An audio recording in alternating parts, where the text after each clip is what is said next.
మా గ్రౌండ్లో అమ్మవారిని పెట్టిన తర్వాత ఈ రోజుకి 10 days అయినట్లుందండి. ఎగ్జిబిషన్ పెట్టారు ఇక్కడే.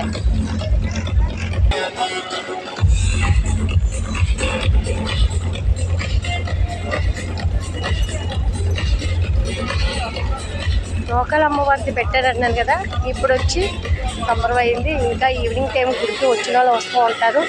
అలాగే పిల్లల కోసం ఎగ్జిబిషన్స్ కూడా పెట్టారండి. పిల్లల కోసం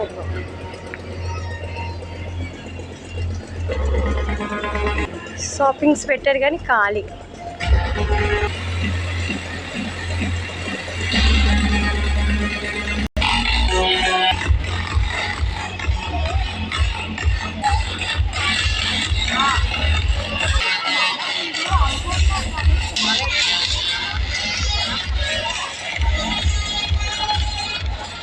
ఏదన్నా